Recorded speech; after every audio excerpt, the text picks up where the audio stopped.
And now we will open up the regular Board of Supervisors meeting for Tuesday, April the 20th, 2021 at 10 o'clock a.m. Any item on this agenda is open for discussion and possible action. And the first one is, will you please stand for the Pledge of Allegiance? I pledge allegiance to the flag of the United States of America and to the republic for which it stands, one nation under God, indivisible, with liberty and justice for all. Thank you. You may be seated. The order or deletion of any item on the agenda is subject to modification at the meeting. And again, we will have roll call. District 1. Crosby is here. District 2, Supervisor English is present. District 3. Supervisor Judd is present. We have a full board. Due to health concerns related to COVID-19, the board has suspended public group access to conference rooms located in county buildings. Members of the public may attend this meeting via Microsoft Teams computer or mobile app, and via phone by calling 602-609-7513 or 888-680-6714, conference ID 298-279-941#. If you have trouble accessing this meeting remotely, call 520-432-9200 for direction. To comment on an agenda item, email the clerk of the board at board@cochise.az.gov by 5 p.m. the day before the meeting. Please include the date of the meeting and the agenda item number. Call to the public will be suspended during this public health emergency, but comments submitted ahead of public hearings on specific agenda items will be read during the meeting. You may note that some of the attachments may be updated after the agenda is published, and this means that some presentation materials displayed at the board meeting may differ slightly from the attached version. The first is the consent agenda, which is items 1 through 11. Madam Chair, I move that we approve the consent agenda. I'll second that. I have a motion and a second. All those in favor say aye. Aye. Chair votes aye, and it is approved. We move on to our public hearings. The first one is a Series 3 liquor license. Ms. Lemons?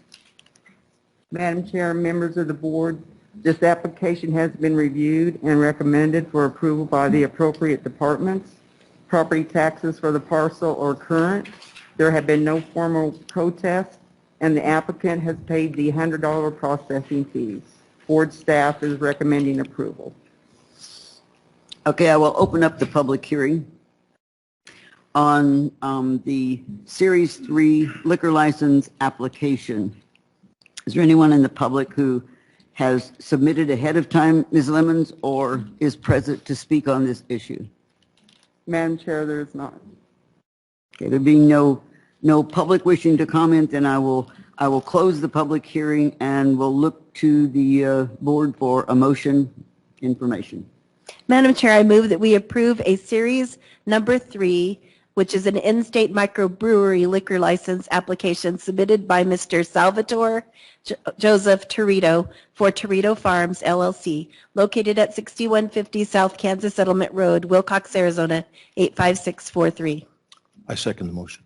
We have a motion and a second. Is there any further discussion? I just wanted to say this is a really interesting and hard,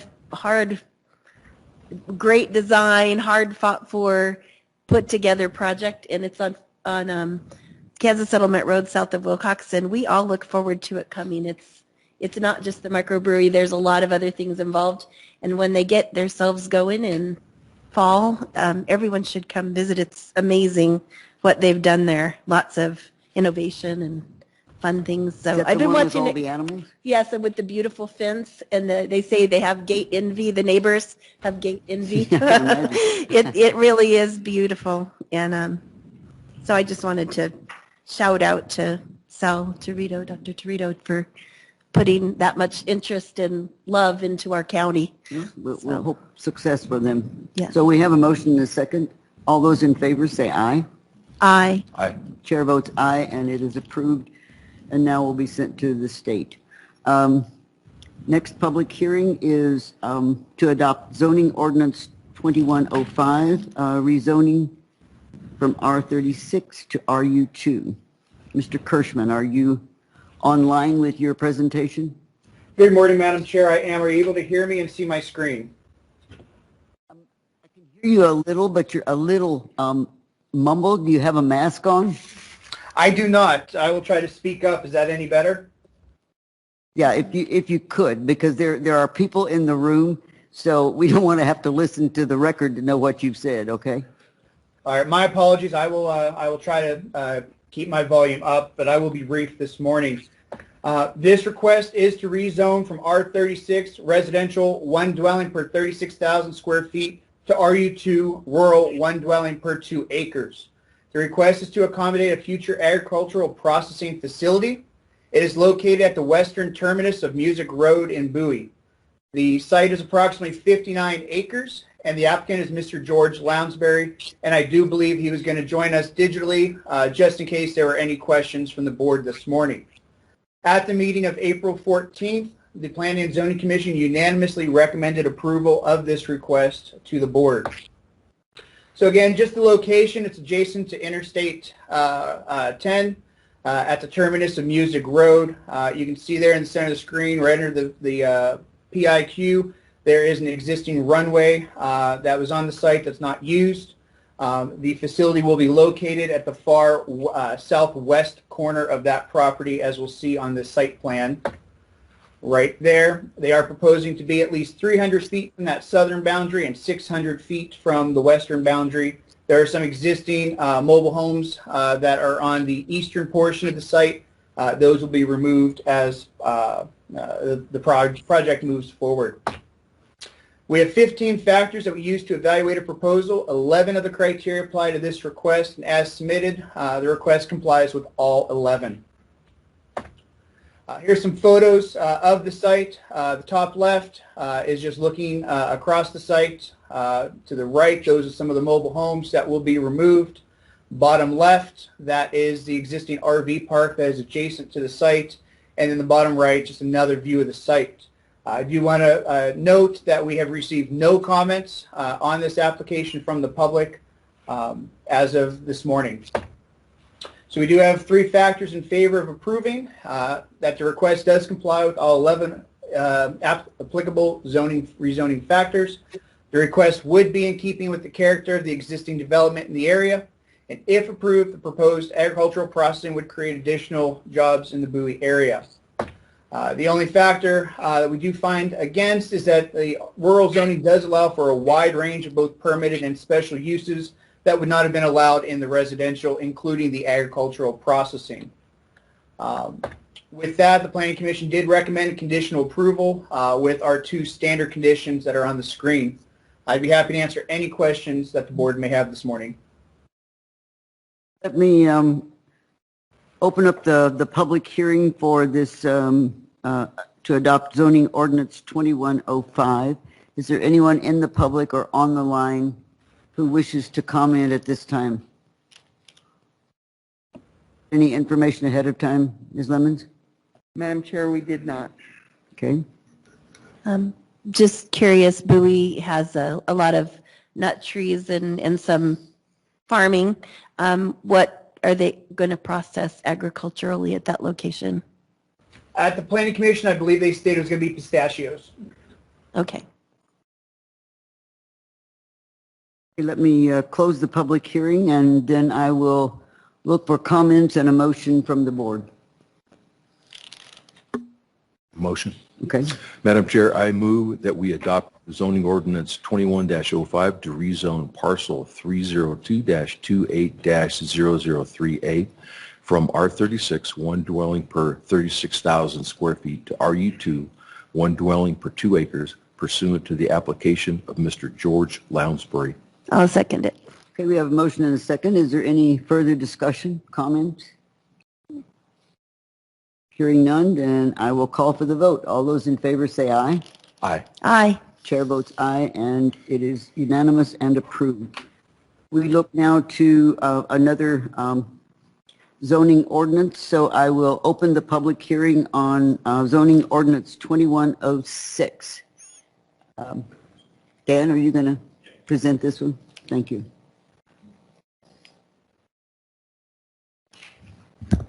Thank you, Madam Chair, members of the board. This is a request by Jared Holland to rezone 2 parcels from SR22 to RU4. The property is located on Rising Street in Pierce. Together, the 2 parcels are above the minimum required 4 acres. Together, they are 5.84 acres in size. The area is rural and largely vacant with a few scattered single-family homes. RU4 zoning does adjoin to the south. Here's a map of the subject parcels. The yellow area is existing RU4 to the south. The blue area is SR22. The applicant is requesting this rezoning in order to construct a single-family home, and he would like to also construct a barn that will be larger than the single-family home, and that is allowed in the RU4 zoning district and not allowed in the SR22 zoning district. This item was heard by the Planning and Zoning Commission at their regular meeting and unanimously recommended approval to the Board of Supervisors. This is a site plan that was submitted with the application. Factors in favor, and there are no factors against this rezoning. Staff does recommend approval of this rezoning, and there is a sample motion on the screen for you. Happy to answer any questions you have. Anyone have questions? Just about the motion. I'll close the public hearing then and look for a motion. Thank you, Jen. So these motions are not exactly like is I think we need to council- also add the conditions of approval when we make the motion. Okay, and so that I'll is- make the motion like item number 14 and add that. Right. Okay, adopt zoning ordinance 21-06, rezoning 2 parcels totaling 5.84 acres from SR 22 single-family residential, 1 dwelling per 22,000 square feet, to RU4 rural, 1 dwelling per 4 acres. Pursuant to the application of Mr. Jarrett Holland, with the conditions of approval recommended by staff. The factors in favor of approval are constituting the finding of fact. I second the motion. We have a motion and a second. Is there any further discussion? Comments? If not, then I'll call for the vote. All those in favor say aye. Aye. Chair votes aye, and it's unanimous. And approved. We'll look at number, Excuse me, Madam Chair. Hi. Before you go on to the next 2, I just want to remind. I'm sorry, I can't hear you. Before you go on to the next 2 items, they are appeals of special use that was granted by the Zoning Commission. I just wanted to remind the board that on the appeal, you need to state your reasons on the record for either approving or denying the appeal. And to remind you that the decision have to be land use-based decisions. Just a reminder. Thank you. You may have to keep reminding us. There are lots of people that are going to be talking, and so you need to keep us on track, okay? Thank you. All right, the next one is to approve or deny the La Sota appeal.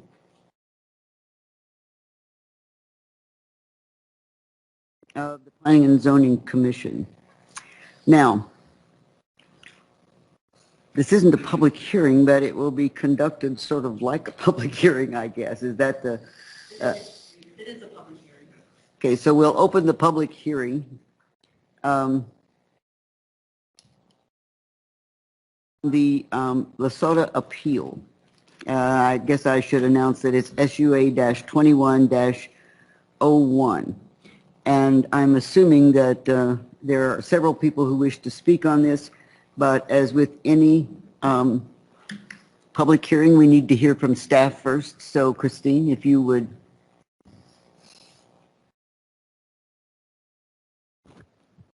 Good morning. This docket is an appeal of a special use, which is SUA 2101 and 2. They're both appealing the same decision of the Planning and Zoning Commission made on March 10th, 2021. I'll provide a brief introduction to the special use case appealed during this presentation before getting to the rationale and requirements for the appeal. SU 2105 was a request to construct a medical marijuana cultivation and infusion facility on a 318-acre parcel on Fort Grant Road, approximately 10 miles northwest of Wilcox, where indicated on the slide. The appellant in this case is Mr. Timothy Lasota of The Farm, LLC. He represents the medical marijuana facility directly adjacent to the south of the subject parcel where indicated on red on the aerial. This is the concept plan that was submitted. The proposal includes approximately 63 acres of outdoor grow, 18.7 acres of new greenhouses, 140,000 square feet of processing, and 5,100 square feet office security, 30,640 square feet of storage. I've color-coded some site features on the slide, including the property line, the proposed 8-foot tall fence, and a 10-foot tall fence wall. All outdoor grow would be limited to the area enclosed by the wall, which is shown in red. Our zoning regulations include 10 special use factors.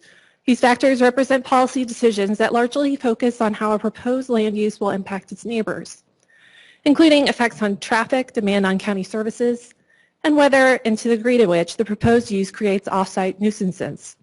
Most special use authorizations have factors in favor and in factors against. In this case, planning staff determined the SUA complied with 6 factors, partially complied with 1 factor, complied with conditions on 2 factors, did not comply with 1 factor.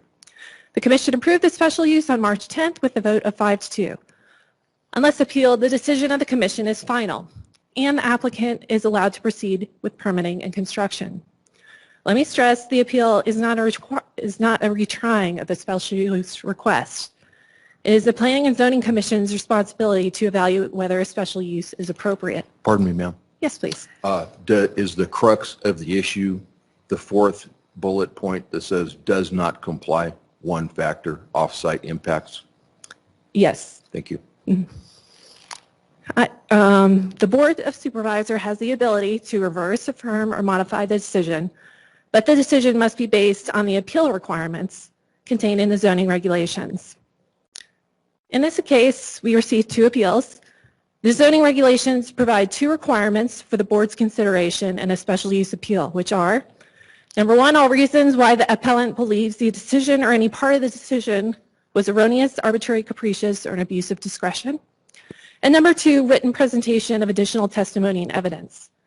In other words, the board must consider whether, first, the applicant provides evidence that there was a mistake or abuse of power, and secondly, whether the applicant can prove that the omission of evidence was present and the omission is sufficient to warrant a modification or reversal of the Commission's decision. I'm now going to present my characterization of the information contained in the appeal application. The appellant as well as the special use applicant are present and have requested the opportunity to address the board during this public hearing. Within the appeal, the appellant provides 4 main arguments summarized on this slide as to why he felt the decision of the Commission was erroneous, arbitrary, capricious, or an abuse of discretion. No arguments were provided for the second criteria, which is additional testimony. The applicant states the farm has been a good community partner, and the proposed special use presents a threat to their operation. As stated in the staff memo, this is a quasi-judicial case. Both the Planning and Zoning Commission and the board are limited to consideration of already established zoning policies within the zoning regulations. These considerations are to be applied to the subject property. These decisions must include the findings of facts regarding the specific proposal and the exercise of some discretion in applying predetermined policies to the situation. In deciding this case, neither the Commission nor the board is allowed to create new policy or new regulatory measures. The Commission did consider off-site impacts included within the zoning regulations during the public hearing. Additional conditions were assigned to help mitigate these impacts. Staff therefore does not agree there is evidence of an erroneous or arbitrary decision. Next, the appellant states the proposed use is a nuisance, and there is insufficient separation between uses. The SUA application meets or exceeds all setback requirements contained in the zoning regulations. Again, I state the consideration of cross-contamination and larger buffers is a bigger issue that's most appropriately addressed within a regulatory amendment by the board, which is beyond the scope of the commission. Consequently, I do not agree with that the commission's decision was erroneous or arbitrary. Moving on, the appellant states her concerns for several site development aspects, including traffic, floodplain, and the general ability of the proposed site to accommodate site development impacts. Staff agrees the current plan lacks information. However, it's a concept plan that meets the requirements for our special use submittal. Should this project be allowed to move forward, it's quite likely the developer will need to conduct various studies related to parking, traffic, drainage. These studies, which are time-consuming and expensive, will inform the county of additional necessary improvements the developer needs to make prior to construction in order to safely develop the site. We do not require these studies prior to special use approval. Staff feels the commission's level of analysis was appropriate to the proposal and does not feel it was erroneous or arbitrary. Lastly, the appellant expresses concern regarding the track record of the SUA applicant. As an SUA applies to property and we require compliance with all relevant zoning regulations, as well as additional conditions set by the permit, whomever submits an application or plans for future permitting will need to abide by those. As it's not required by zoning or even customary for the commission to investigate the applicant or their track record, staff does not agree the SUA ruling was erroneous. On this side, I provide factors in favor of the appeal within the staff report in this presentation. I provided analysis as to why I disagree with both these statements. Consequently, if any member of the board chooses to support the appeal, I would ask they elaborate, providing an example for the case and findings of fact. As I previously stated, there are two main criteria that should be considered by the board in appeal cases. The first is an arbitrary decision factor. The appellant provided 4 arguments as to why he felt the commission decision was arbitrary. The appellant did not provide any arguments regarding an omission of evidence. The second item listed on this page goes back to the original SUA application before the commission. I attached the complete docket to this memo. As both boards in this case are acting in a quasi-judicial capacity, board members should state that they disagree with the commission's ruling that SUA 21.5 adequately complied with section 171602 of the zoning regs. And again, I ask you to provide an example. In terms of factors in favor of the denial, I just stated reasons why I do not agree with the arguments demonstrating an erroneous decision. There was no additional testimony or evidence offered. Finally, this would overturn a decision by the P&Z, which is the appointed board charged with hearing all special use cases for the county. Staff recommends the denial of appeal, which would uphold the decision of the commission. And I've included sample motions, and I know there are people that would like to address the board. Yes, there are. We have quite a number of people to address the board. One thing that I want to get out of the way right up front is the fact that if they want to present additional information, that has not been given to us. Ms. Lemons, is that correct? There is no additional new information that would hopefully change our mind? Madam Chair, that is correct. Because that was one of the factors. If they were coming with new information, I wanted to make sure that that was either presented to us or not. And in light of that, I know that several of these people who wish to speak for more than the 3 minutes that we normally allow in a public hearing. And if there is no new information, and if the board has read all the information that's in front of them, I see no reason why we shouldn't adhere to the 3-minute rule. If you had new information that you had submitted to us that needed to have more clarification, I might be willing to move that. And so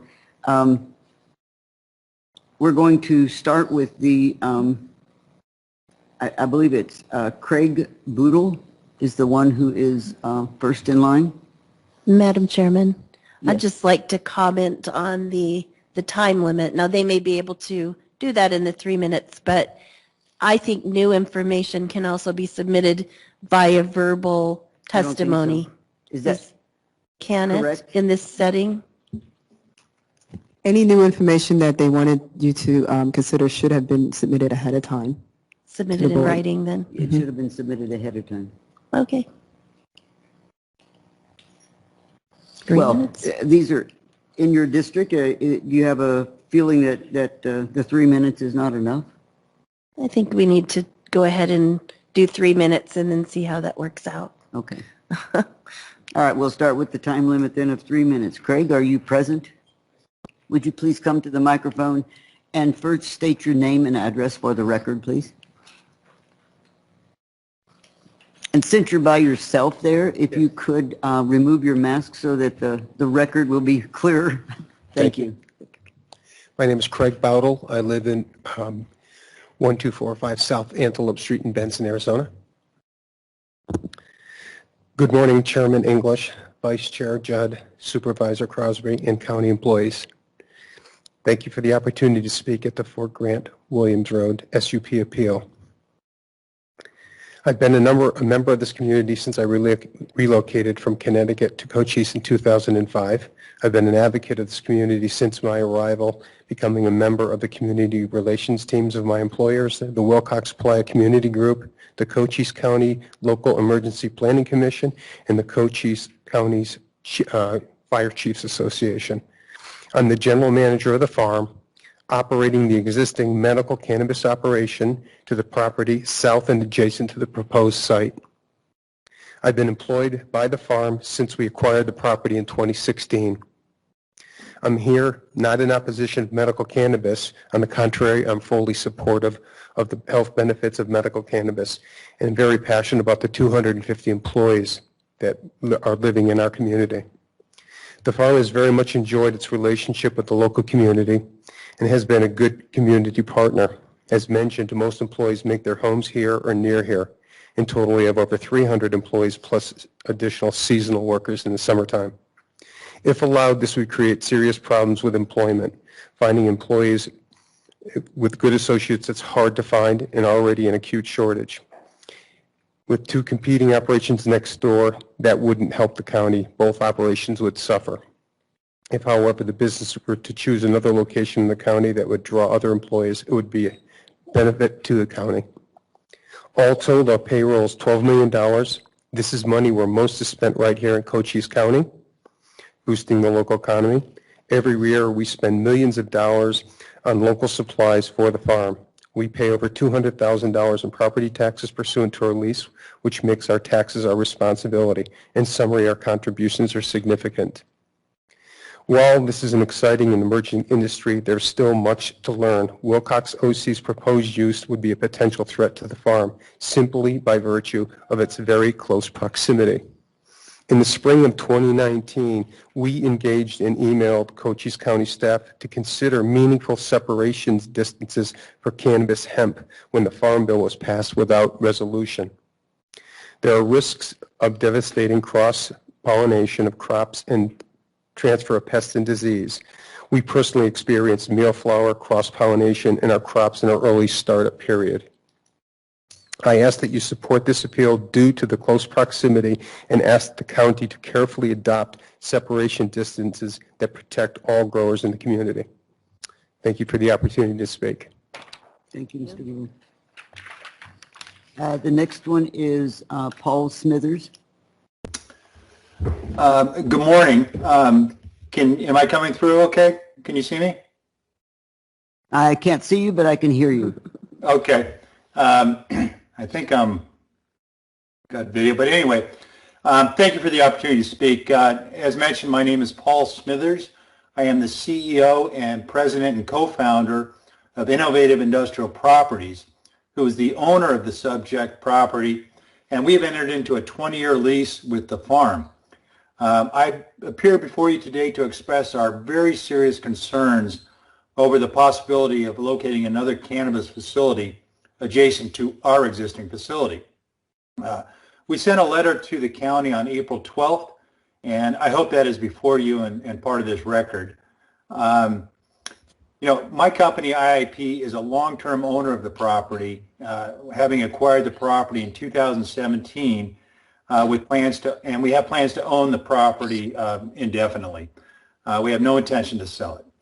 We have provided initial capital for the property in the amount of $15 million and additional capital for facility enhancements totaling $5 million during the course of our ownership, which further evidences our commitment to this project and Wilcox as a whole. We look forward to supporting the farm as a long-term operator at this location and funding additional facility enhancements, providing further jobs and tax revenues to Wilcox. We share the farm's serious concern regarding the co-location of a similar operator right next door and the potential it has to harm crop production, quality and safety, which in turn may impact economic well-being of the farm and its ability to maintain jobs and the property to generate the tax revenues for local programs. If the farm's ability to operate becomes impaired as a result of these issues, this could dramatically impact the value of our property, forcing IIP to reevaluate the viability of long-term ownership and remaining invested in this Wilcox facility. So that's why we take this extremely seriously. We are very concerned about the cross-pollination issue and what it would mean to the farm as a viable tenant. I thank you for the opportunity to present our concerns, and I'm happy to address any questions you might have. I don't see any hands from the board, so we will go to the next person, which is Dr. Hope Jones. While they're arriving, Madam Chairman, that letter that he referenced, has that been received by the board April 14th? I'm looking at in our materials and Not to my knowledge, Ms. McLaughlin, was that part of the packet? It might be at the very end of the package. okay, so response to notice.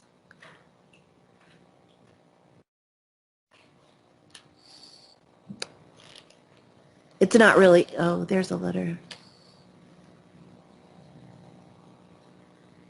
From Catherine Hastings, there's a letter. I'm not seeing it, I just, Was it under small Paul Smithers' name? no.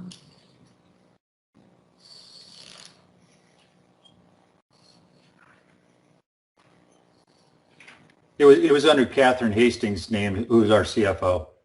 Okay, it was under Okay. Catherine Hastings' name, so you Okay, did see so the I letter. did see it, yep, Thank you. I read that. All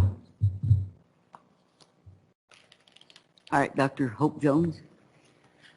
Good morning, Madam Chair English, Vice Chairman Judd, and Supervisor Crosby and county employees, and thank you for the opportunity. My name is Dr. Hope Jones, and my address is 1425 East William Street, Tempe, Arizona. I'm a scientist and a grower, and I appreciate the opportunity to be before you today to discuss my support for this appeal because plant pollen and diseases do not respect legal setbacks. For decades, cannabis growers have known that unpollinated female plants produce more and larger flowers. Cannabis flowers are where the vast majority of the valuable medicinal compounds are produced, including the cannabinoids and terpenes. And pollen contamination and their stressors such as pests and diseases can significantly reduce flower production, resulting in crippling losses. And in 1998, a study that was conducted by the Swiss Federal Research Institution showed that accidental pollination of female plants led to a 56% yield reduction. Similarly, viruses losses are commonly between 30 and 70% reduction in yields.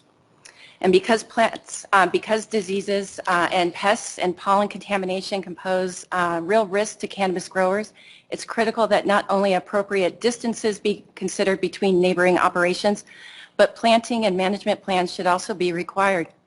Without such precautions, it's quite possible for losses resulting from poor agriculture practices on one farm to rapidly cascade through any neighboring farms close enough, regardless of the amount of effort and cost they put in for proper cultivation management practices. So I wanted to give you an example to better understand the magnitude of what this problem really is. Imagine two neighboring fields about an acre in size. On average, it's 1,000 seeds that are planted per acre, and if you're planting feminized seeds Really about 90% of those seeds are truly female. So it's reasonable, and it's reasonable for an acre plot to use workers to walk the fields to look and isolate the males and destroy them immediately. This problem is a little compounded because during the natural growth and development, these males are ready to shed their pollen all at the same time. So in a single acre with 1,000 seeds, you're looking for about 100 males. Now, think about 63 acres, which is what's currently proposed, and then eventually add on the additional 110 acres, and it becomes a little bit mind-boggling to think about how you could use workers to capture all these males and stop this cross-pollination risk all at the same time. It becomes a very compounding problem. We also have the challenge that we're dealing with the monoculture in the cannabis industry. So years of careful and covert breeding by the industry during Prohibition led to very susceptible diseases. And I'm sorry, I thought I was going to have 5 minutes. Could I request to present the rest of my data for 2 additional minutes? Do you have new information? I do, and I also brought in more photos to show what this damage looks like in actual farms from cross-contamination that I had, that again, my understanding was I could bring new information, so I apologize if that's not the case. Madam Chair, my decision will be based on land use. May I just finish with the final 3 thoughts, really? This in agriculture has, we're a new industry. Agriculture has and used in organic production, for example, mitigation plans to reduce this risk. This is not something new or that has to reinvent the wheel. So for Cochise County with a brand new industry, let's take that time to ensure that we're not going to have these cross-pollination disease problems actually spread to neighboring and affect and risk both of these industries. It's not about no-grow, it's about proper planning. Okay, we hear you, and we have not addressed that in the past, so we cannot use that as a criteria for today's process. And I think that you knew what our rules were when you came to Cochise County, and those are the rules that we have to go by today. So while there may be additional things we could or should or may do in the future, we can't discuss those today. You make notes to show you what's happening with the cross-pollination. That isn't something that we can make a decision on today, is based on the cross-pollination. The next person is John Hall. How you pronounce your last name? How? Good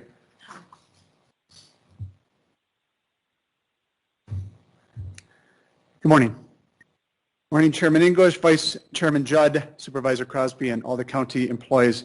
And thanks for the opportunity to speak. My name is John Howe. I'm the Chief Executive Officer of the farm. I live in Tucson, Arizona, Oro Valley, exactly. I'll be brief. Craig told you that we have been here. We're an established member of the community. We have 300 plus associates, and we're hiring more. We pay a lot in payroll. We pay a lot in taxes. Mr. Smithers told you the IIPR is the largest funder of cannabis cultivation around the country. And Mr. Smithers purposely wanted to get on the phone and let you understand that as they have funded cultivation around the country, never do they see cultivation going next to cultivation because it brings too much risk to the business. It's a business in an industry that's still evolving. And so he wanted specifically to say, there's a real risk if this continues to happen. And then you heard from Dr. Jones. And we're sorry we didn't get the information ahead of time. We maybe got some conflicting information about what we could and couldn't send, so we apologize for that. But I think what Dr. Jones really wanted to point out is this is a complicated plant. We're still learning a lot. And the reality is things can go wrong really quickly. And if they go wrong really quickly, we have a problem as a business, but as a community as well. So I'm going to add 2 comments, please. This proposed cultivation is the biggest or one of the biggest in the state. There's a lot that goes into that. There's a lot that can go wrong. Frankly, we're not even entirely sure because of how it's been proposed as to who the entity is and what their track record is and what extra stress that might be put onto the community in terms of roads and water and things like that. The second comment I would make to you is Cochise County has 3,980,160 acres. 3,980,160 acres.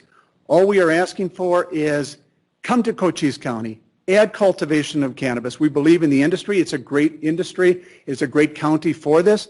But can't there be another spot in a county of 3,980,160 acres? It can't be possible that the only place for this business to set up operation is next door to the farm, a long tenured member of the Cochise County. Thank you. Thank you. The next speaker is Timothy A. Let's vote. Thank you, Madam Chair and members of the board. Hopefully you can hear me. Yes, I can. Thank you. Okay.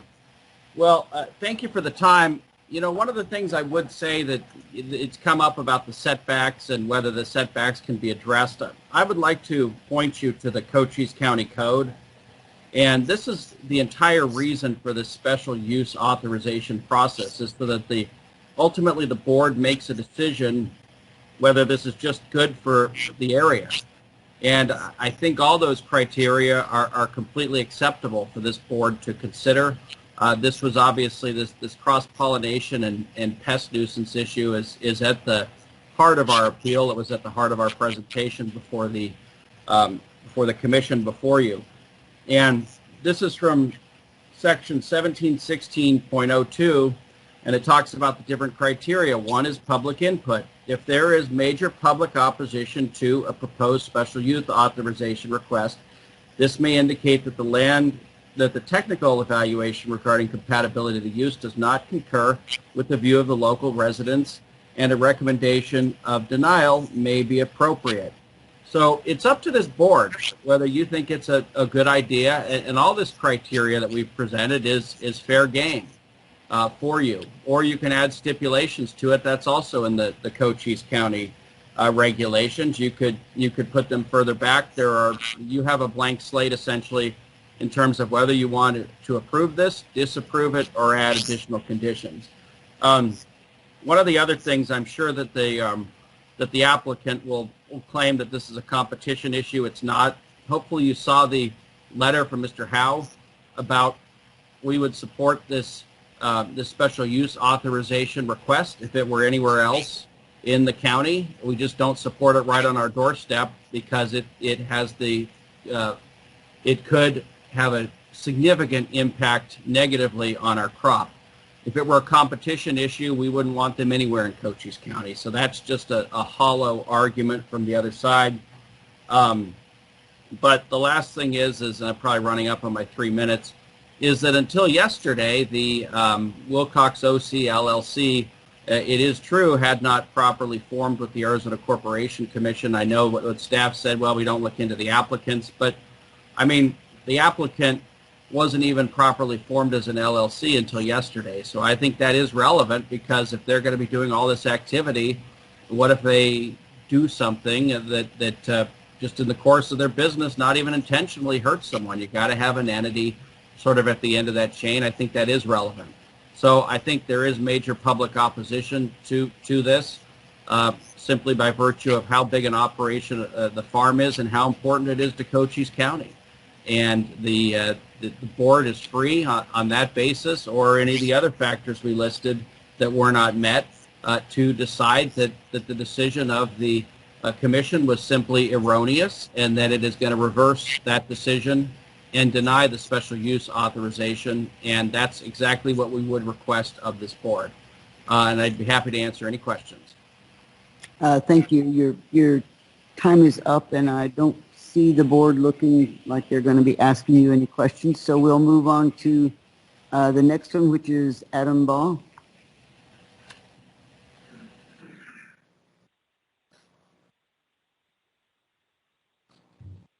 I know you requested 10 minutes. We're giving you 3. That's fine. That'll work. Thank you. Madam Chair, members of the committee, thank you for your time today. You know, I'm here on behalf of the applicant, and what's interesting about this process is, whereas the P&Z is the first time you present a case and the facts for them to make a decision, this is an appeal, which is a bit of a different standard. And so for you to evaluate this request, there's really 2 questions. Has there been a mistake or an abuse of power at the prior hearing? Or was there some missing information or evidence that they didn't have in front of them? And I haven't seen the appellants satisfy or meet their burden of proof. What I have heard have been concerns about employment and wages, economic concerns, concerns about potential cross-pollination, items regarding payroll and taxes, but nothing related to the land use aspects of this case. And more importantly, nothing related to demonstrate that the Planning Commission's decision was arbitrary or capricious, or that there was some missing evidence. In fact, they just simply haven't met their burden of proof. To me, at the end of the day, this is really a private property rights case. And this landowner here simply wants to avail itself of the uses that are allowed on this property with this zoning district. And so the analysis of this case is really straightforward. Does it meet the state law? Yes. Does it meet your county ordinance requirements? Yes. Does it meet the special use permit criteria? Yes. That's why your staff has recommended approval. That's why your P&Z board recommended approval. We clearly meet all the requirements for zoning, spacing from churches, daycare, schools, libraries, and other facilities. We meet the spacing distance from residential uses. So items that I hear today regarding economic impact or cross-pollination aren't within the criteria in your county ordinance or the state law. So it would be extra judicial to consider things that aren't present in your code today. If you decide to evaluate that in the future, that would be a text amendment or a policy decision by this board down the road. But until now, to try to institute some type of 10-mile setback would sort of be a backdoor regulation. So I would just say that at the end of the day, when I look at the recommendation made by staff, I appreciate the analysis they put into this case, because an appeal does have importance and weightiness. But your professional staff has evaluated the considerations and the facts that have been presented by the appellant and determined that they did not require or meet the test to overturn the decision from the P&Z Commission. And so for that reason, when I sit back and I look at the applicant's responsibility to meet its burden of proof, it satisfied that role when it went to the P&Z Commission. It showed that it met state law, it showed that it met the county ordinance, and it showed that it met the special use permit criteria. And any other items that I've heard today simply are beyond what is within the purview legally of this commission today. Of course, there's many more I could share, but I want to be respectful of your time and also stay within the direction to not provide new evidence other than what is within the proper consideration. So thank you very much. Thank you, Mr. Baum. The next one is Kim Bennett.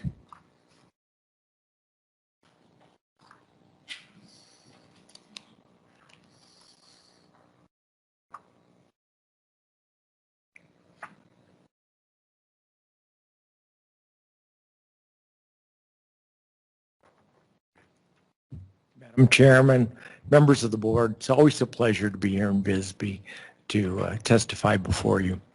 I am the owner of the property in question, and what I would like to say is also I am a graduate of the University of Arizona with a degree in agronomy and plant genetics, so I know what this is sort of about. I'm also a licensed aviator, so I do know the prevailing winds in the area, and I have owned this property for over 43 years. And so I do have the farm as my neighbor down there. And what I would like to say, for one thing, is there is no research that actually indicates the separation of these types of crops. It hasn't been documented anywhere.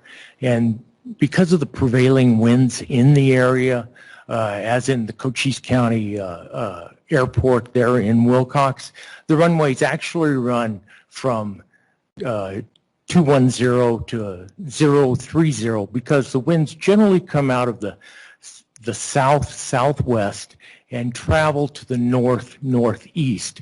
Therefore, having the prevailing winds going that way, there's a greater risk that the farm will actually cross-contaminate the new owners' crops rather than vice versa.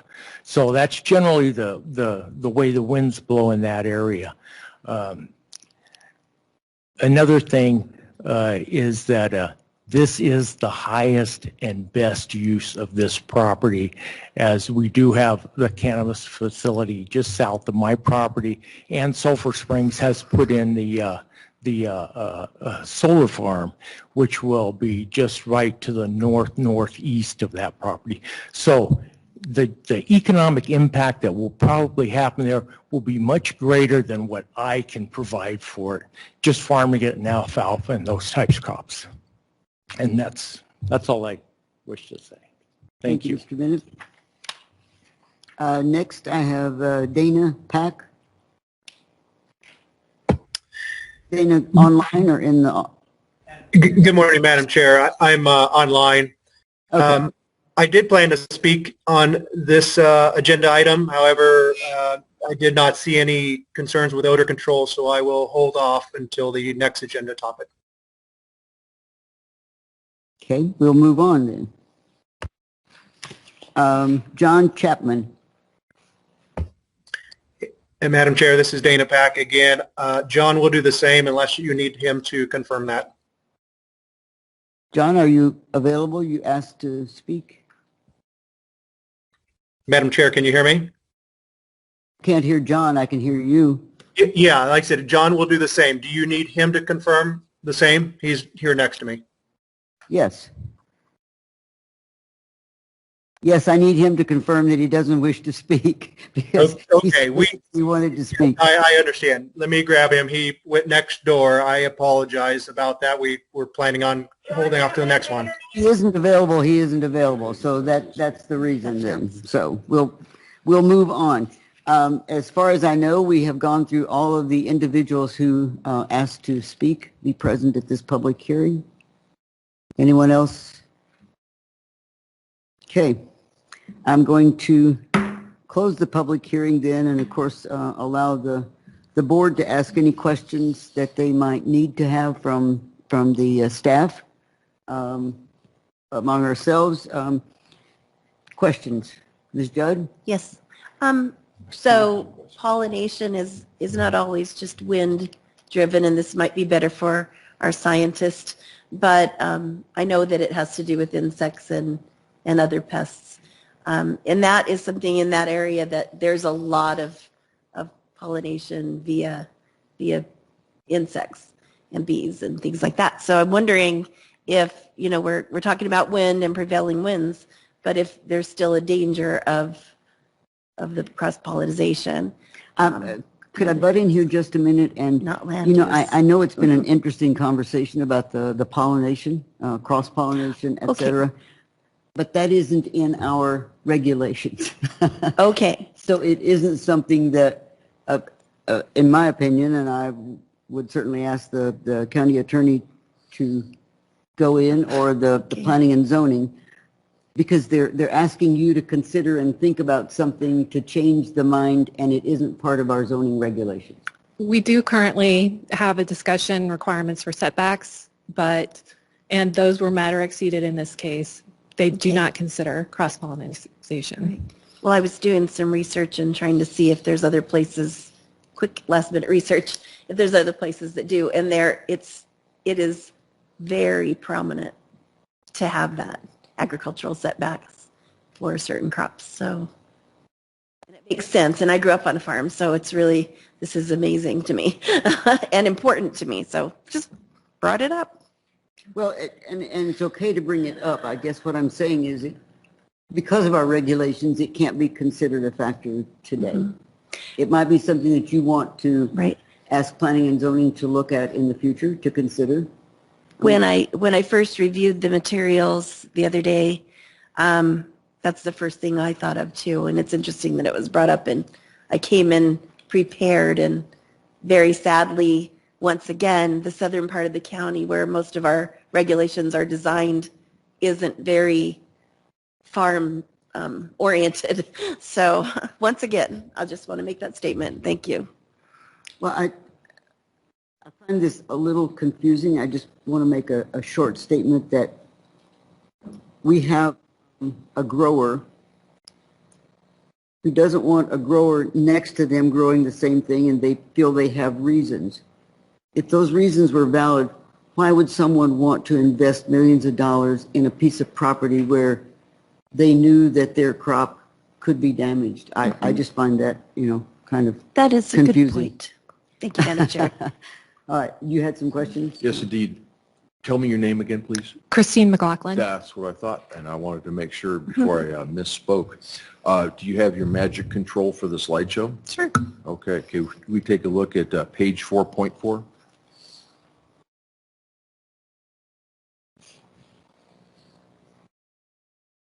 Let me know when I get there. This one? This one? It's the one that I pointed out first that says doesn't comply. It's unfortunate that, Okay. that they aren't. There you go. Does not comply. Yes. So what I've noticed from Mr. Coxworth and the development department is that the development department goes into detail nearly to a fault, and that is not a criticism, that is a compliment, Mr. Coxworth. So would you advance to, we've seen this does not comply. Please advance to page number 6, number 2. This one. It's the one that said it is a nuisance. Okay, number 2, proposed use is a nuisance, and that is part of our land use regulations, is it not, Mr. Coxworth? The reference to this proposed use is a nuisance, that's part of our planning and zoning regulations? That's not language from the zoning regulations. Okay. It's what the appellant considers or how they characterize the proposed use. The people who are trying to keep it from happening, they want us to know. Okay. So there's no nuisance regulations in the planning and zoning regulations? No, how we evaluate requests is based on off-site impacts. Mm-hmm. And if there are ones like in terms of traffic, or there's very specific ones within the zoning regulations, that's how we look at it. We don't consider an off-site impact like cross-contamination because it's not currently in the zoning regulations. Mm-hmm. And so the appellant characterizes the proposed use as a nuisance based on that factor. Okay. So that is the appellant's terminology, not planning and Correct. zoning. This is Okay. taken directly from their Could application. you advance to number 8, page number 8? And it says, the bottom line says that the Planning and Zoning Commission was not erroneous. This one. Yeah, that looks like the bottom line that says the Planning and Zoning Commission's analysis was not erroneous. And then if you would go to page 9, again it says the Planning and Zoning Commission's report was not erroneous.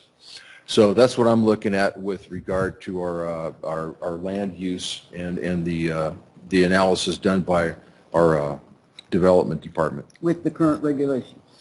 That's what we've seen today with the current regulations. I do have a question about the motion.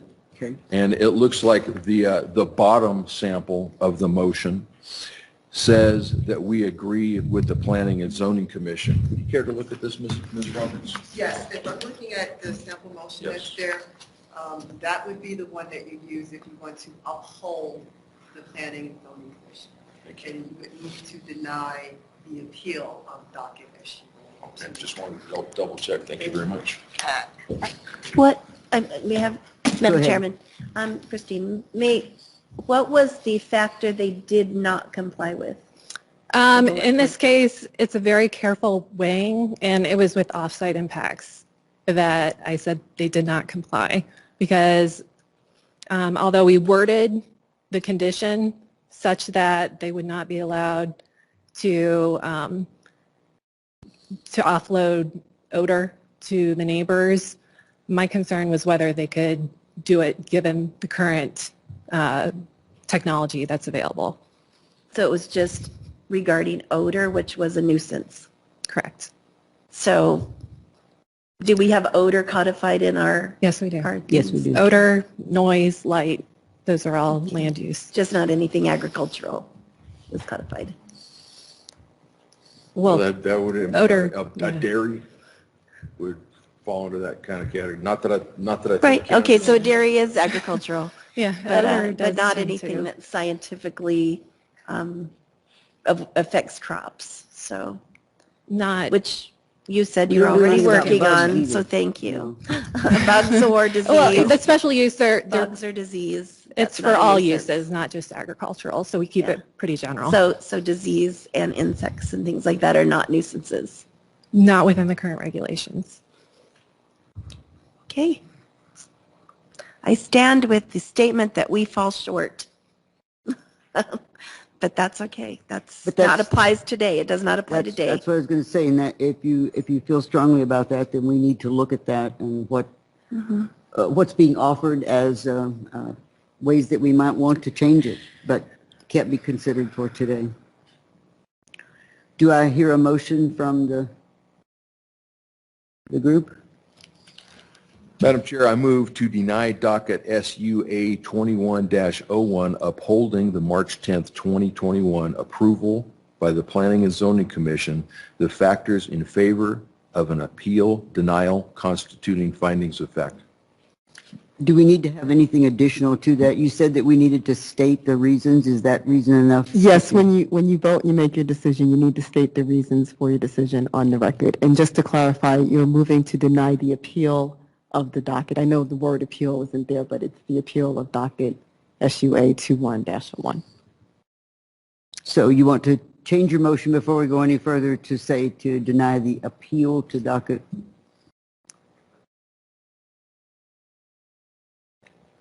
You said to deny the docket. It's to deny the appeal. Appeal denial constituting findings of fact. Is that misworded? Do you find that to be misworded? You want to look at this again? No, it's the first part of the sentence. Sorry, it should actually say, move to deny the appeal. Okay, okay. Since we have so many lawyers that have spoken for and against this, we want to make sure we have the right wording here so that you can't come back on us. Well, it's difficult for many reasons because of it's like I splitting know hairs. Well, It really is. Okay, here we go again. Madam Chair, I move to deny the appeal of docket SUA-21-01 upholding the March 10th, 2021 approval by the Planning and Zoning Commission, the factors in favor of an appeal denial constituting findings of fact. I'll second it. We have a motion and a second. Is there any further discussion? Just like I said, it's a very difficult issue. And I think we're talking about the nuisance question. Words are hard to describe. They are. Yeah. You can't box them in, you know. Any other comments? And I just wish that we had been more forward thinking. And as explained a few times today, this cannabis grow industry is new and we're all learning. And I feel bad that we're kind of not weighing in, you know, or that in this particular situation. And it's easy to stand behind, well, we have this in regulation, but this is new and brand new to us, and I will be voting no. So you also have to think that, you know, any industry, if they want to protect themselves and they feel that our regulations do not do that, then they should have come to us so that regulations could have been put in place if we felt that that was necessary. Builders do it, you know, all kinds of organizations do that. So they did not come to us. And so therefore we haven't acted on it. Well, if there's no further comments from the board, then all those in favor of the denial. Aye. Chair votes aye. All those opposed? nay. Do you have to state your reason? Yes. You need to state your reasons. Okay. For the record, you have to state your reason for denying. I will. And it has to be based on. There is a clear nuisance, not, even though it's not codified. I believe that it could stand in as a nuisance, the close proximity, and I'm going to stand by that. Thank you. Madam Chair, if you and... Could you speak without your mask? I really can't understand you, Christine. And if you and Supervisor Crosby would please state your reasons for your vote on the record. Thank you. No, I didn't hear. State your reasons. If you and Supervisor Crosby could please also state your reasons on the record for your vote. Thank you. Okay. I find that the nuisance is upheld, in my opinion. I found no reason to feel that the Planning and Zoning Commission had done anything but abide by the rules set for them. And so my reason for denying this is that there was no new information that allowed me to feel that they had made an incorrect decision. That sufficient? Yes, thank you. Okay. All right. So we have spoken. We have denied that. So we'll move on to item number 16. Would you like a motion or? Well, it's a public hearing, so we'll have to go through the public hearing process first. I know it gets to be cumbersome in here, but, so we'll open the public hearing on the appeal SUA 21-02. Christine? Okay, good morning. This is the second appeal case regarding SU 21-5, a request to construct a medical marijuana cultivation and infusion facility. The appellant is Mr. John Holcomb. He is the landowner of several parcels to the southwest of the subject property. His properties are indicated in red on the aerial. Again, this is the concept plan for the subject parcel. Again, this is information regarding the analysis for the special use, which was approved by the Planning Commission on March 10th. This is the evaluating criteria for staff and the board to consider. And I'll start with the reason provided why the applicant believes there was an erroneous decision. On the appeal application, the appellant states the SUA was deficient in an outdoor mitigation plan, an outdoor odor mitigation plan. I note in my memo that our zoning regs do not require an applicant to submit an odor mitigation plan. In this case, one was submitted and was included as part of the Planning and Zoning Commission docket. In addition, the Commission assigned 2 conditions to address the odor mitigation issue. Although the SUA applicant proposed a very specific product to abate odor, within the plan, the condition mandates the installation and maintenance of a perimeter-based odor control system based on industry-specific pest control technologies and best management practices. The system must be able to neutralize the odor to a degree that cannot be detected on surrounding property. What this means is if a surrounding property owner detects odor of cannabis, it would potentially constitute a code violation that could be reported to the county. Given the Commission considered off-site impacts and assigned conditions to help mitigate these impacts, staff does not agree they provided an erroneous or arbitrary decision. Next, the appellant provides 2 examples of additional testimony and evidence they feel supports a reversal or modification of the Commission ruling. I'll address both on the following 2 slides. First statement is the SUA applicant stated that no cannabis odor would leave the property. The appellant states that this is a false and misleading statement. In this case, the Commission did not elect to attach a specific product for odor mitigation. Rather, they conditioned the installation and maintenance of an odor control system at the perimeter of the site that relies on current industry-specific pest control technologies. Special use authorizations are permits and can be enforced like any other permit. One is the significant differences between a permitted use and a special use. As special uses must also abide by all attached conditions for the life of their operation. Should the SUA not be in compliance at any time with any of the conditions specified by the Planning Commission and or the assigned building use permit, then zoning code enforcement action shall be taken to correct the violation per zoning regulations. Moving on, the appellant requests the board review the current cannabis regulations and consider additional best management practices. Whether additional regulations are required to regulate the placement or operation of marijuana cultivation facilities is not a matter that can be decided on by the Planning and Zoning Commission. And consequently, this information was not included within SUA 21-5. Staff also believes it cannot be included within the context of this appeal because this is strictly a board review of a quasi-judicial decision. Consequently, staff does not agree the additional testimony supports a reversal or modification of the Commission ruling. On this slide, I provide factors in favor of the appeal. These are the same as the previous docket. Again, I'll ask that should any member of the board support this request, they provide an example for the case record and findings of fact. In terms of factors in favor of the denial, as I have stated, reasons why I do not agree with the erroneous or arbitrary decision arguments and why I did not agree that additional testimony was sufficient to modify or overturn the decision of the Planning and Zoning Commission.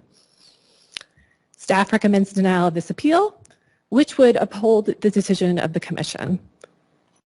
Again, I've included 2 sample motions, and again, I know there are members of the audience that would like to address the board. Thank you. There are people who have submitted to speak, and if you're finished, the first one is John Holcomb.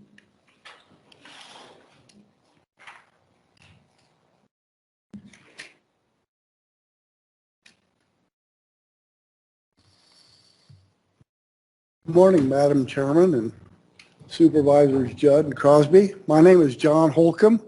My family and I own the parcel immediately across the intersection. We farm that as Apple Annie's Produce and Pumpkins. Apple Annie's has been in business in northern Cochise County for 35 years. We have a fun business where we provide outdoor recreation or on-farm recreation for our customers that come to our farm. This last year, in 2020, July through October, we had 150,000 customers visit our Williams Road location. We're familiar with the smell of cannabis or of marijuana growing with our neighbors across the road growing marijuana. It's best described as a truckload of dead skunks, and it results in headaches in many people. So we've experienced that. This new development represents many times over the amount of odor and potential headaches. The applicant provided information on outdoor odor mitigation. I researched that with my irrigation consultant, who is a distributor or dealer for Fogco, and found out that the only way that it could be really mitigated is actually spraying the marijuana itself with the water and essential oils, which would either kill or damage the plant, or it would leave unacceptable residue on the plants. So in our research that we've done online, and we found that there's actually no way to mitigate the odor of outdoor grow marijuana. So we're requesting that the outdoor grow be denied and that the indoor or greenhouse grow where the odor can be contained and filtered be allowed. Madam Chairman, may I just switch to something that at the commission meeting, Planning and Zoning Commission meeting, the chairman said that he hoped that we would appeal their decision because as a commission, they need more criteria to evaluate marijuana growing.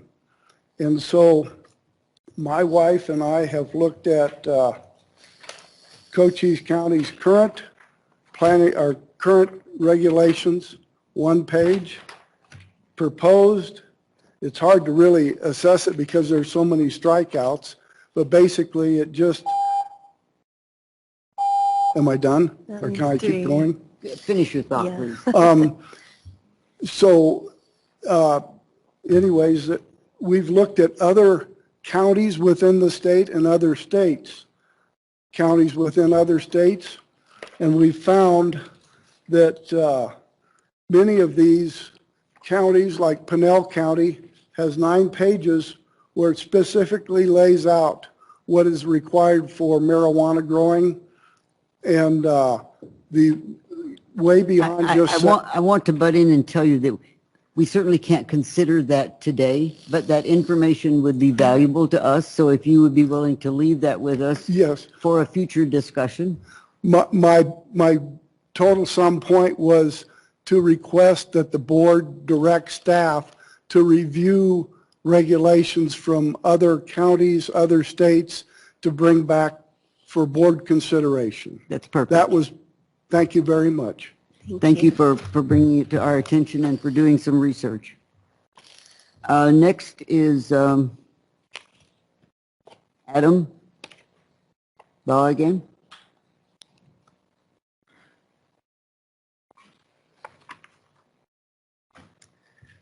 Madam Chair, you've been extremely patient. Members of the Commission as well. I appreciate your time and consideration of this item today. One thing that I found important is to always present and crouch this case within the framework of your existing ordinance. I'll point out that within your SUP criteria,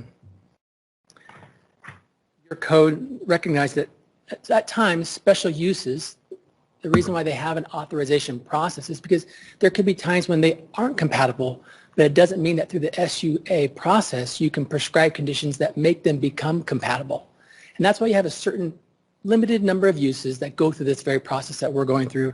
And as you evaluate those 10 factors, and as the factors have been found by staff where we comply, and other factors found by staff where we can comply with conditions. And so I appreciate that analysis, and it doesn't mean that one failing factor is a reason for denial. It just means that this case can be evaluated in the full gamut of those 10 factors. And when I look at your code and what we are proposing to do, we are proposing an odor mitigation plan and policy that is not required by your ordinance. So we've gone above and beyond what you would normally expect from an applicant. And that was submitted voluntarily. Additionally, we started our application with 170 acres, and we modified it to just only 20% of that now. And so we did that in response to the concern regarding odor. So we have taken proactive measures to reduce and address that concern before that concern even materializes. At one point, we had filed an application for a different property in the county, but realized that because of that potential concern next to residents, we relocated and filed this application here. The important thing to weigh when you consider the nuisance question and odor is the ambient conditions. I want to repeat that again, the ambient conditions of what's already happening around you. So if I was to be putting this use in the middle of a residential neighborhood, those are the ambient conditions. Because I'm co-located in an area where there already is, on testimony, the presence of an odor, that already now establishes the ambient conditions. So in many ways, we are consistent with the ambient conditions. We are not a nuisance. But with that being said, we have proposed an odor mitigation plan. It is part of our submittal. It includes two things: equipment that helps control odor filtration and ventilation in the greenhouse, as well as a fog host system that's equipped and maintained along the perimeter of the property. That's a stabilizing system that helps dampen and control. I know what I know well, and I know what I don't know well. So on the call today, one of your subsequent speakers is two representatives from the FOGCO company. So if there are questions regarding how that operates and how it works, I simply would defer to them because this is the system and they are the state-of-the-art experts in that arena. But we've adopted that precisely to address the potential concern if odor were to exist. The other thing I'll point out here, and I appreciate staff's recognition of this. Finish your sentence. Thank you. But don't go any further. Because this is a special use authorization with a stipulation regarding odor control, if we don't comply, staff notes that this can be revoked with a 30-day notice through a co-compliance process. So in many ways, you still have an enforcement mechanism down the road. Thank you very much. Thank you. Next one is Kim Bennett.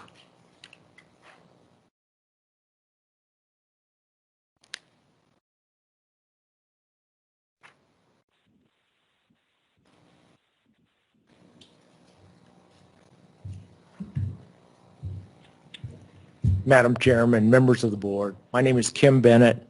I live at 9910 North Fort Grant Road, Wilcox, Arizona.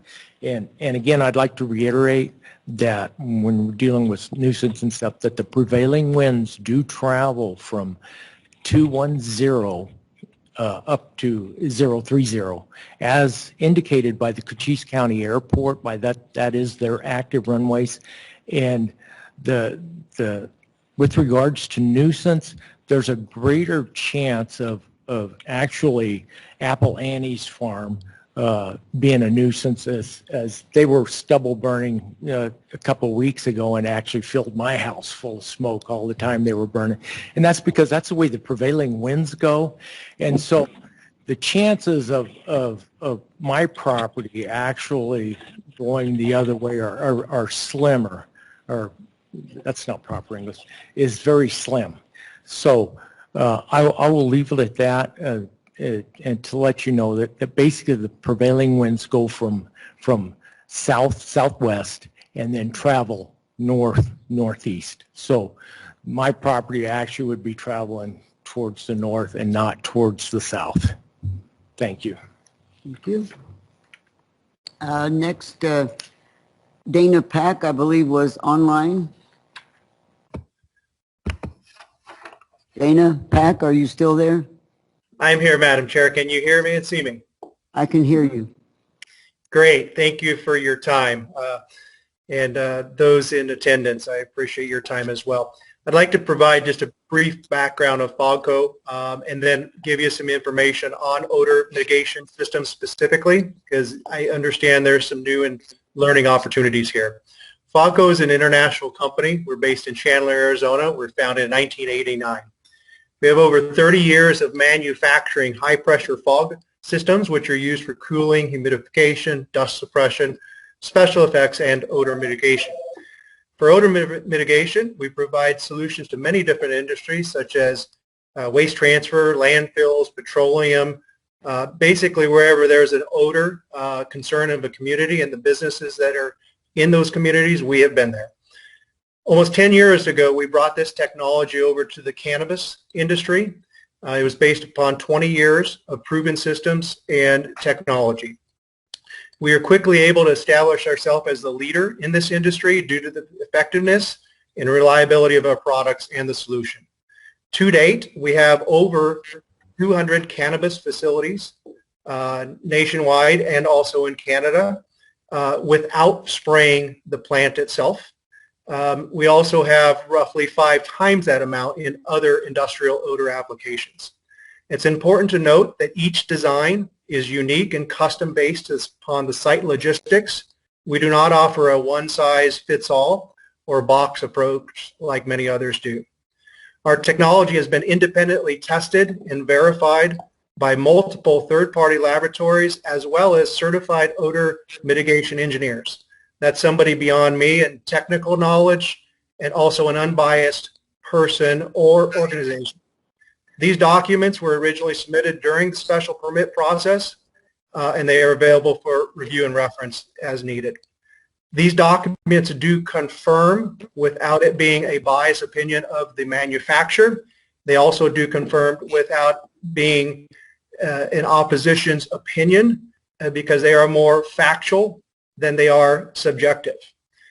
In my summary, in my experience, I found the opposition is normally opposed to odor control due to a lack of knowledge and understanding of how effective our solutions are. So based upon the approximate 200 cannabis sites, over 1,000 of other industrial sites, the continual effectiveness of our systems and referrals that we do receive, I can confidently state without a doubt that when designed properly, our systems are effective. On a final note, atomized water, which is the fog that our products deliver, is a natural suppressant for particle matter such as dust, smoke, as well as pollen. Thank you for your time.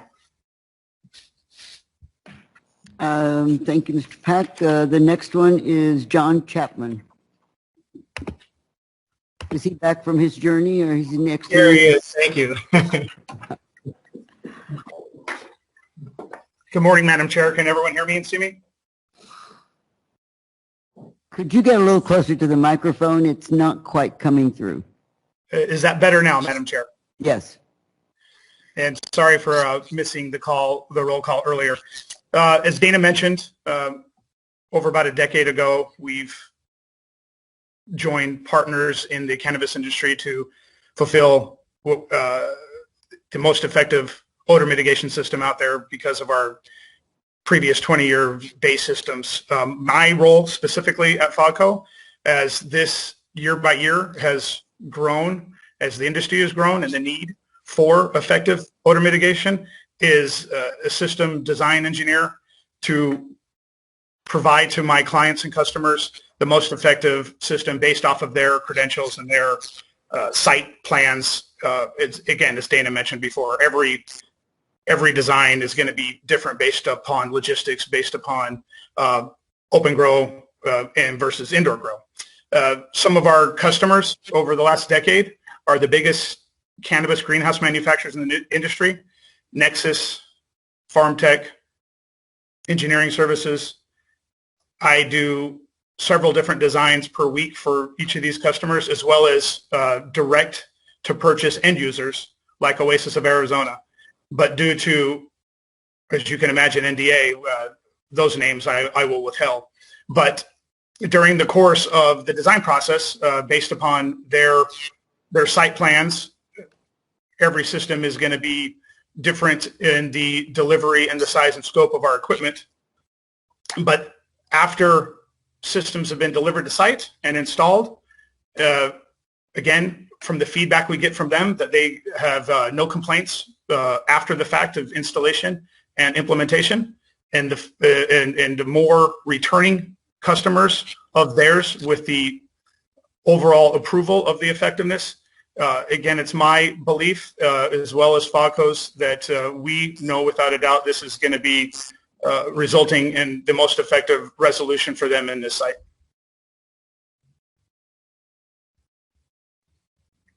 And I thank you for your time. Thank you, Mr. Chapman. Okay, we've explored a lot of marijuana this morning. Cannabis, I'm sorry. It's not marijuana yet. I guess it's cannabis grow. Any questions before I close the public hearing? I'd just like to make a comment. It might turn into a question. It was interesting to note that the chairman recommended it would be appealed by the Holcombs so that we could review our setbacks and other regulations regarding this. And I think that was real good advice. And I think we've gotten to that point today, knowing that something needs to be done for further approval, special use. Or more regulation? Yep. Okay. I don't like more Any other regulation, comments but before I close the in public this hearing? case. Ms. McLaughlin, do you have the slide control? Can you show us slide number 8, please?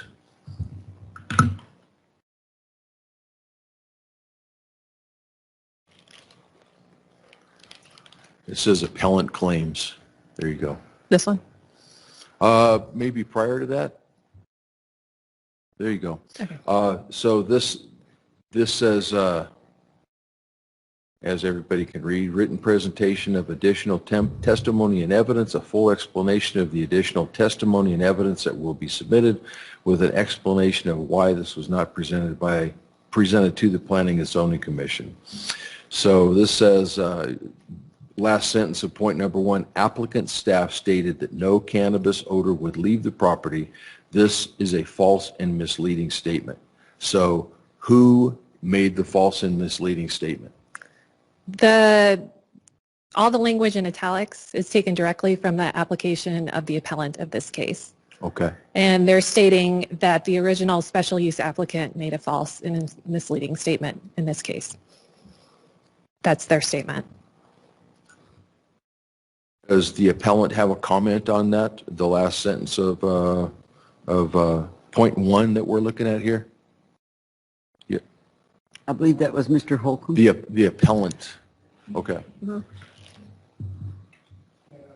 Certainly. Yes, Yes, please. Certainly, to It needs answer be, his question. Recorded for eternity. I think his question that needs to be answered is, why did you put in there, this is a false and misleading statement? Yes, I contacted, when I reviewed the application that the applicant was going to use a FOGCO system, I contacted my irrigation consultant who is a dealer for FOGCO. He contacted 2 representatives that said a perimeter misting system would not mitigate the odor of growing marijuana. You would have to employ fog cannons in addition to the perimeter misting system. So, and that is not a applicable system because you would be spraying oil on the plants themselves to mitigate the odor. So the result would either be damage to the plants, or a residue on the plants that would be unacceptable. So my comment that it was a false and misleading statement was based upon information I received from my irrigation specialist, who is a dealer for the same company. Okay, thank you, Mr. Holcomb. I think it would be appropriate at this time, if we have someone who is talking about the statement, we do have these people from FOGCO on the line. So let me ask, I don't know if they're both lawyers or one of them's a lawyer, but, you know, there's two of them that wanted to speak that work with FOGCO. So could you answer that question? How is this not a false and misleading statement? Because one of your dealers has said that it cannot be done. Madam Chair, this is Dana Pack. Unfortunately, we can't comment on who this dealer is or why they would have said that. We want you to comment on the dealer. We want you to comment on the statement that he says that it cannot be done. Yeah, I understand. Okay, so with what we are provided within any type of odor mitigation site request, we have to gather multiple variables. Once we see all those variables, we determine what the most effective type of design and system is. Absolutely, if you design a system, if appropriately for that site, you can control the majority of the odors. There are times, based upon any environmental condition, that there's things beyond our control, however, that may in the future come up. But if we're given the proper information, we can effectively control mitigation to ensure there's no discernible odors. And one of our reports through a independent testing laboratory has more specifics about one of our site not detecting any discernible odors once that system was defined effectively. So in summary, the statement would be true and not misleading with all that information known in advance.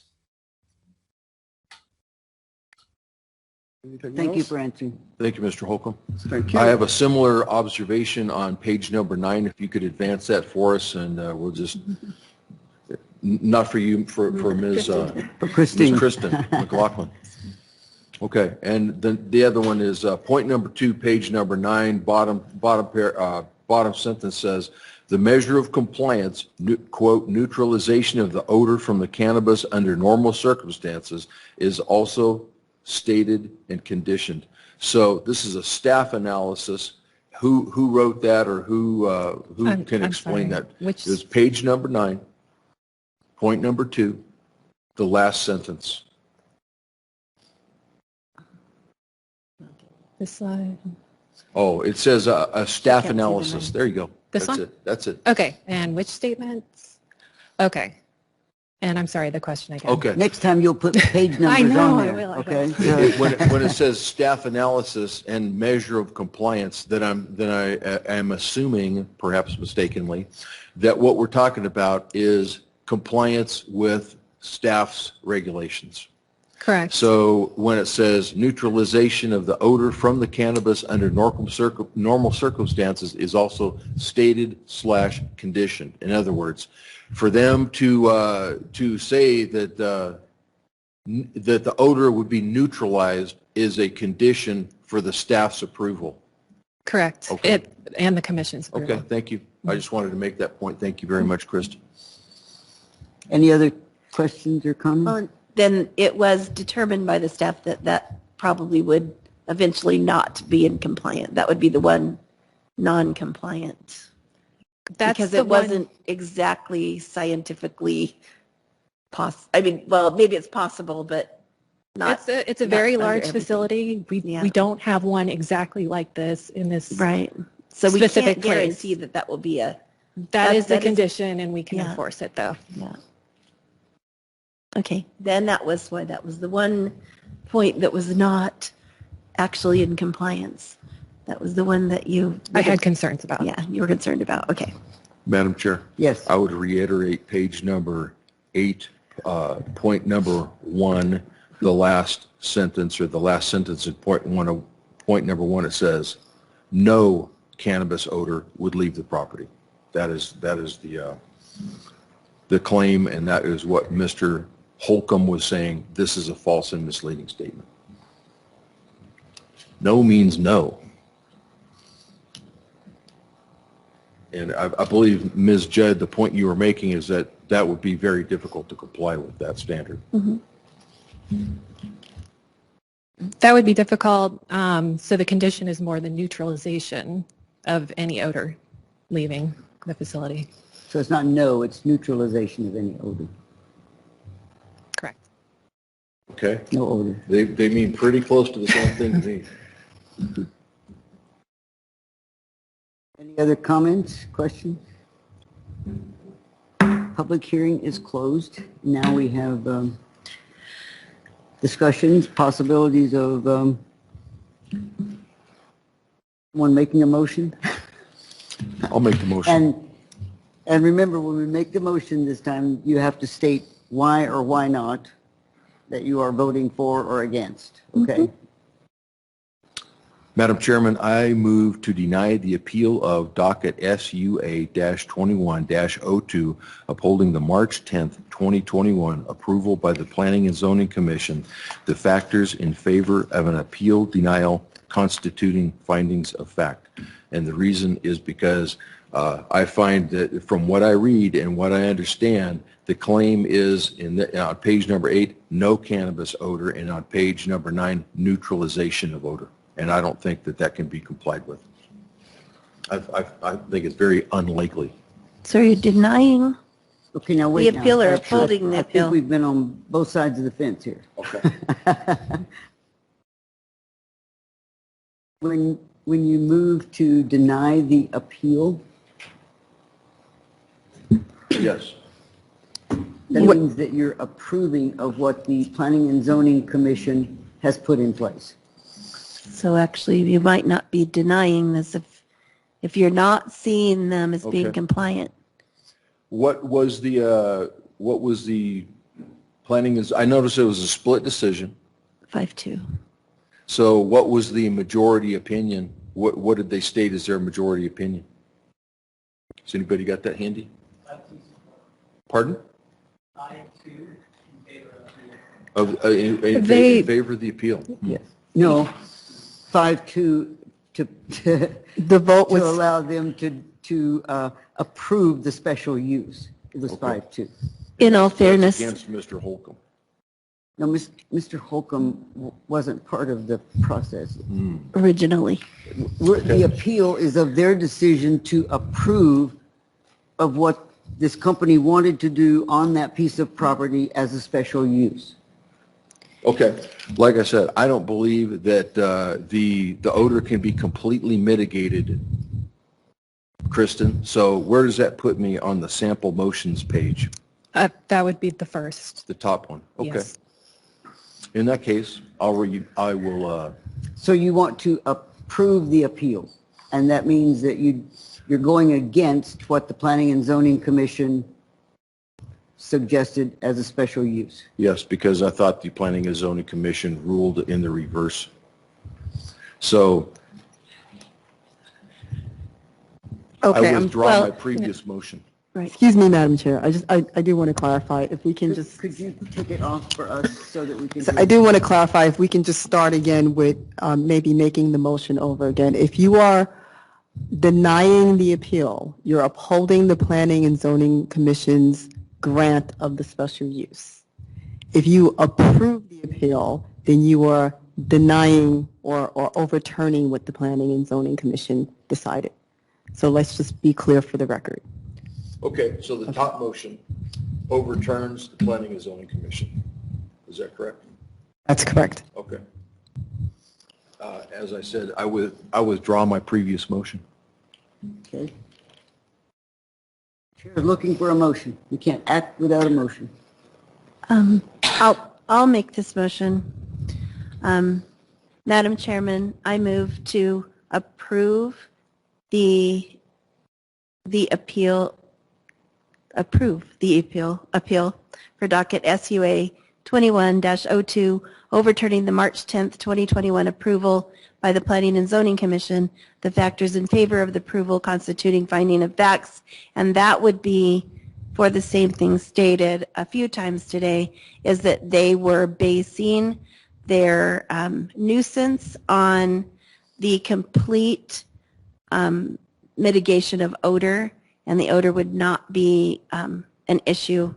And as we've talked about many times today, that we really can't determine that, and it was, so the odor, it's based on the nuisance of odor that cannot completely be controlled, and they stated it would be. That was a very long motion. Sorry about that. I second the motion.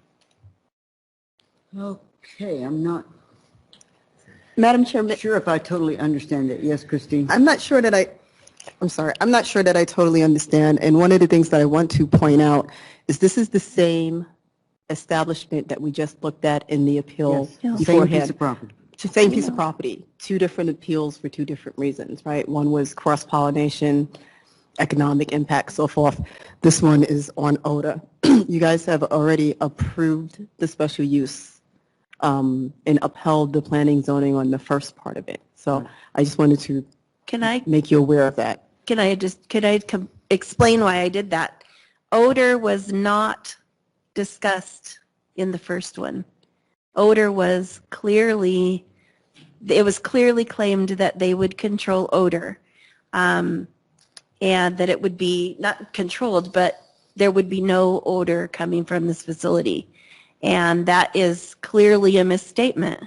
If that is the case, that they said there would be no odor, and because it was the case they said that, our county planning and zoning said, well, we can't, that is one factor against them because they really can't control the odor. There won't be no odor. So this one is based on odor coming from the facility. So I think that's where we're coming from with this motion, that is something that isn't determined as a given yet at this point. And Madam Chair, if I could just point out too, that in concerning the odor, as I understand it, that's one of Take the mask off because it's very difficult for us to understand you. concerning the odor, as I understand it, that is one of the conditions that the planning and zoning area put on the special use application permit, that if they don't comply with having this odor mitigation plan, that their permit could be pulled. So that's one of the things I just wanted to point out also.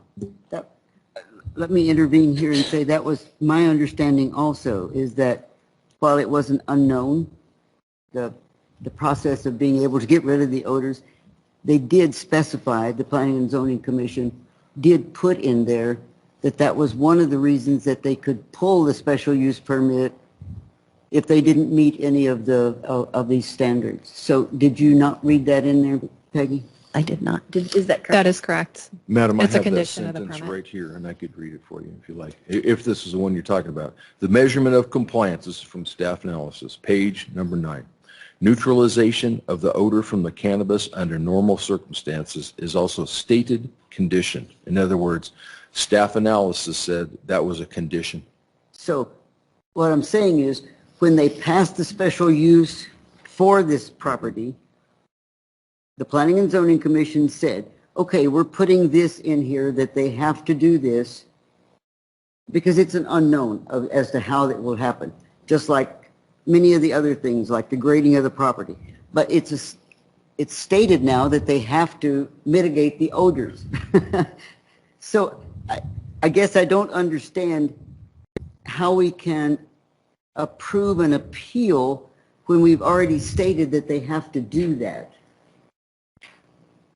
Does that am I making sense here? Am I the only one? Well, I made a motion, so I'm with you on the confusing aspect of it. So, because we've already positioned ourselves from the Planning and Zoning Commission to say, okay, we're going to give you this special use, but you have to do this or we'll take it away, because we have the right to do that when we put in there that, yes, we don't know about this yet, whether you can meet this criteria or not, but if you don't, then we'll pull the special use.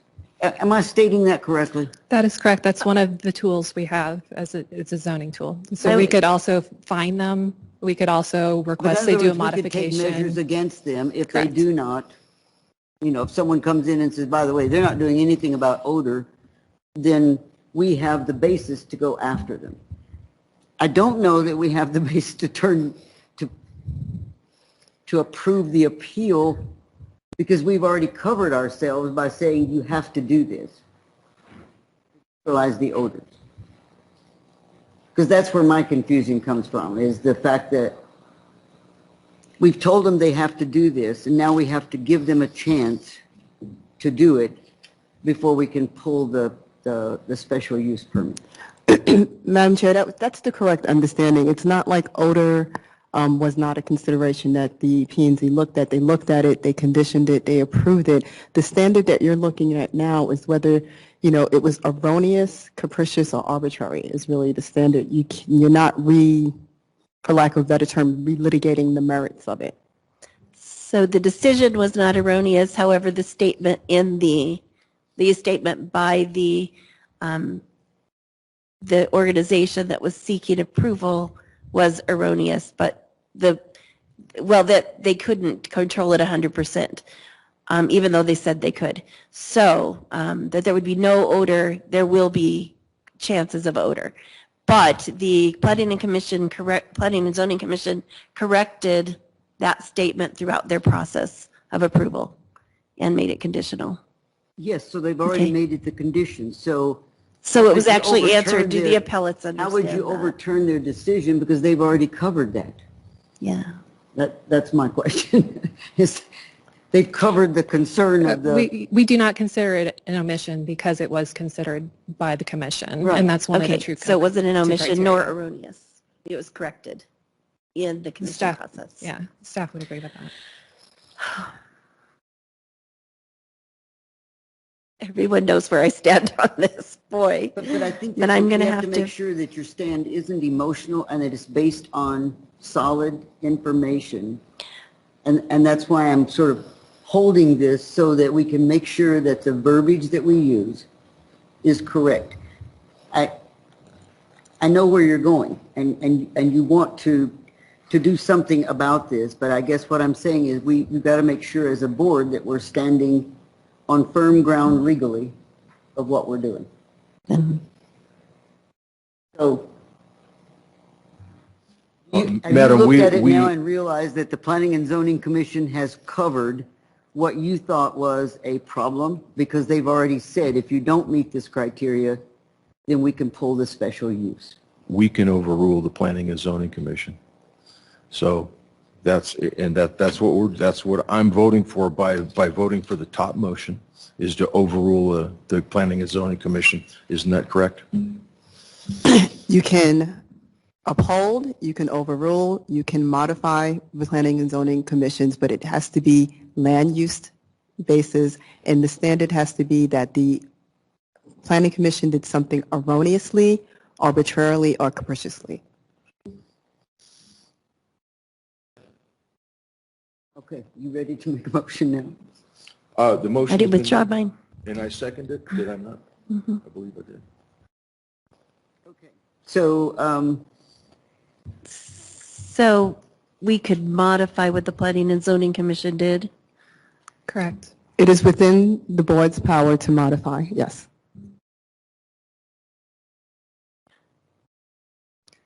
I don't feel like it would hurt to have a little more time on this, so I'm not going to move. I'm not going to even say the word, but I don't want to stop the process. But I realize that this can be carried forward in a number of ways from this day.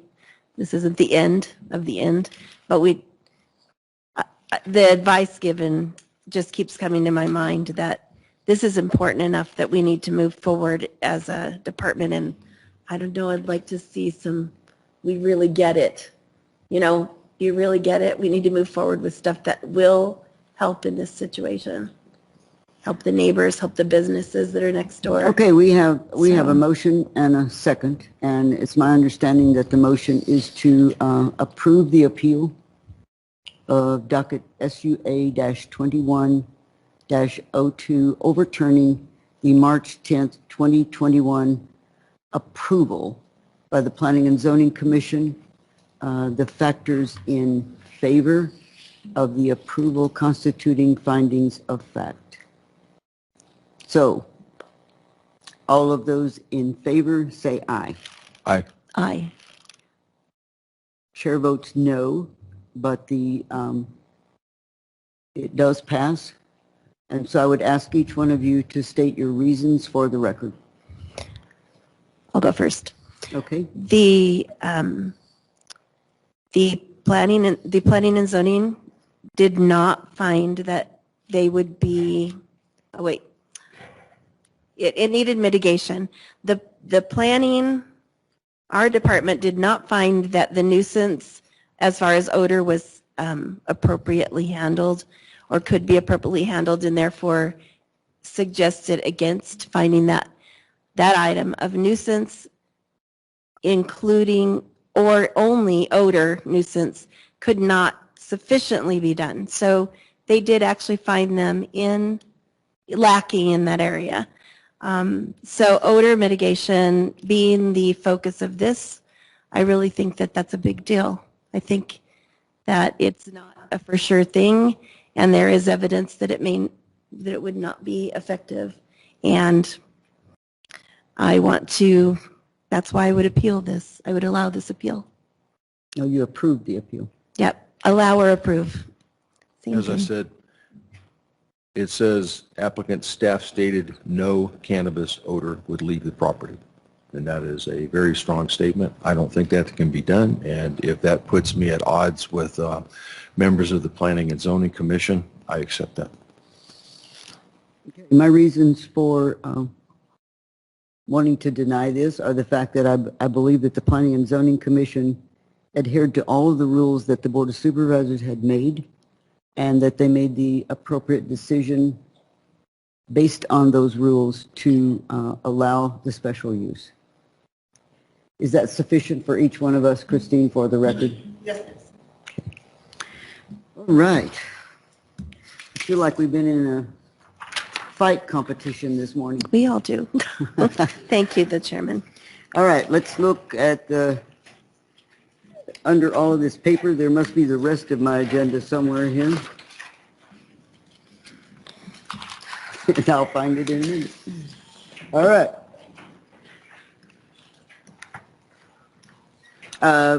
Action items. We're out of the public hearings, and this one is Supervisor Judd, Community Enhancement Fund. Okay.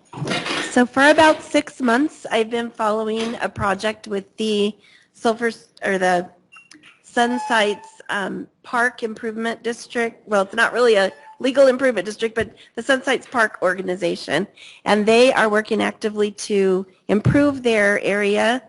And one of the things that the association has decided is that a dog park would be good because they actually have a training club that meets, and plenty of people in the community use the service provided by for the Stronghold Area Recreation Park Association. The man that has sought this funding and is putting this project together, Mr. Anthony Crumley, has provided free education for dogs and owners, including rattlesnake education for years and years. And this dog park is just essential to their community. It's the next step. So he put a really nice plan together. It does involve quite a lot of funding, but the ask for us to, number one, just help get the project off the ground. It's the first thing on their list, is $6,440 for a fence, which we do have the bid for that in the packet. And the second reason to do that is because they are seeking grants and they have community support, but they need to start putting something on the ground so that when they put their grants forward, they've got their matching projects and matching funds. So I am proposing that. There is also about over $2,000 that they've raised through the community in the last little bit. There's good support for the community for this project. So Want to make a motion? I would like to move that we approve Community Enhancement Fund expenditures for District 3, fence for Sunsight's Dog Park at the not to exceed the amount of $6,440 per the attached information from Stronghold Area Recreation Park Association. A second. We have a motion and a second. Is there any further discussion or questions of Ms. Judd? Hearing none, I'll call for the vote. All those in favor say aye. Aye. Chair votes aye, and it's unanimous. So we'll move on to number 18, which is to adopt Resolution 2106. Mr. Coxworth. Madam Chair, members of the board, this is, currently the county is working with the city of Wilcox to transfer the Cochise County Airport to the city of Wilcox. We're working with the city manager and we're working with the FAA. The FAA would like to know that each jurisdiction has the political will, one, for us to give the airport to the city of Wilcox and for the city of Wilcox to accept it. That's simply what this resolution states. It doesn't require us in the future to give it to the city of Wilcox, nor does it require the city of Wilcox to take it. It's just demonstrating political will by the county to move forward with this process. If I could make a comment, Madam Chair? Certainly. That's a useful ordinance or a useful resolution. Is that what it is, resolution? Mm-hmm. At this point, the city is actively discussing it, and I think this will make a difference. If I didn't, it might seem like a moot point, but I'm very grateful that you brought this forward. Questions of Mr. Coxworth? If not, then I'm looking for a motion. Madam Chair, I move that we adopt Resolution 21-06 supporting efforts to transfer ownership of the Cochise County Airport to the city of Wilcox. I'll second it. We have a motion and a second, and I suppose you all know that I have been trying to support this for 30 years, maybe even longer, because the county really doesn't need to be in the airport business. And so as soon as Wilcox made the indication that they were interested, I think we need to work with them and hope that it will come to fruit, because it's in their backyard, and I think they'd like to have control of that. So I'm hoping that we can offer that to them. Any other comments? If not, we have a motion and a second. I'll call for the vote. All those in favor say aye. Aye. Chair votes aye, and it's unanimous. Okay, number 19, state and federal legislation. I'm sure that you've been inundated with what's going on at the legislature. They're not discussing the bills for election right now, but they can come back at any moment because they're sitting there waiting. So we'll have to wait on that one. The budget is the big topic that they're not discussing. You know, they're doing it all in secret, so we have no idea. And the reason it's going to take quite a while is because the state's got a lot of money. They've got at least $2 billion that they're going to try and get rid of, and so each one of our legislators is looking for a piece of that, and the governor's wanting to keep as much as he can so he can lower taxes. And I want to encourage you, and I'm watching this legislation, that every time that he lowers taxes, what it does is it lowers our revenue. And so they don't think about that at the legislature. They're just saying, well, we've got plenty of money, so we're lowering the taxes, and that means that you'll have to go ahead now and pay more for this, or we're lowering the amount that we're sending you through taxes. So I want you to keep an eye on that. While everybody says let's lower taxes, somebody has to pay them. And if it's not going to be one group, it's going to be another group, and that's usually our citizens, homeowners. So I think we need to keep an eye out for that. Other than that, unless you have something to bring to my attention that I need to watch for that is being at the legislature, because you get all of the information. So if there's something you want me to particularly pay attention to when we have the legislative meeting this Friday morning, I'd certainly be glad to. I don't. I usually am against, I always have considerably been against taxes, raising taxes in any form. But we do have to be careful when we lower taxes, and I do agree with that 100%, especially after serving in the county for for the short term I have, but the one term it was quite eye-opening what could happen to us in the blink of an eye, basically. Exactly. Well, there's so many revenues that are going down, and I say this because it refers to some of this legislation about the taxes. They're not getting revenues from traffic tickets, which supports our courts. They're not getting revenue because they've decided not to do those things. So each one of those then is going to cost us because the courts are in our counties. So I just want you to watch the spin-off of these and make sure that you're comfortable with that. Madam Chair, I find that your points are very well taken, and I would add that it is important that that the citizens keep paying their taxes, because if they quit paying their taxes because there is not an economic turnaround that we all wish there was, then it's going to be a big problem. Yeah. We run on taxes. That's the reason that we exist, is to do things that people can't do for themselves. Mr. Karwachka.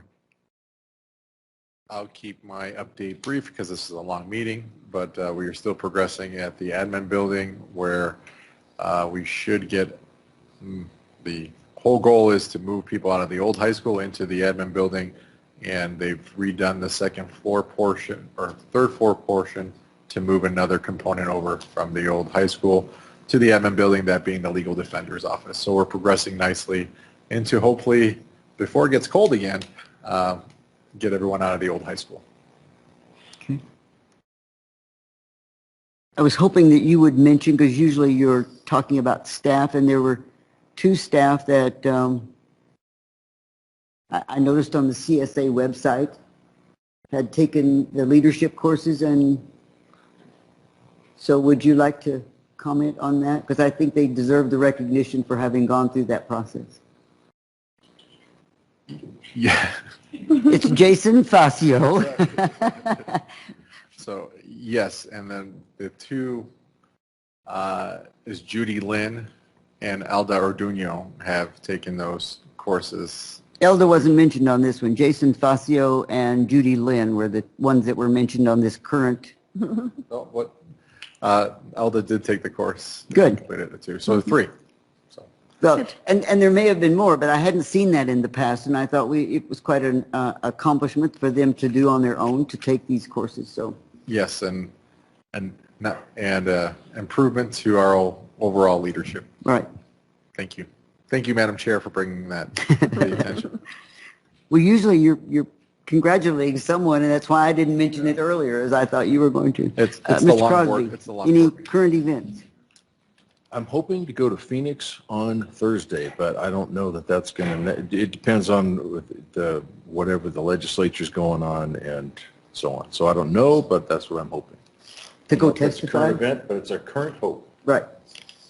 Okay, Ms. Judd? Okay, so the Wilcox Ranch Rodeo is coming up. It's a chuck wagon cook-off and an amazing event. If you look it up in the Wilcox Chamber of Commerce, that is coming up this weekend. So we'd like to invite you out, and it's at Quail Park Rodeo Arena.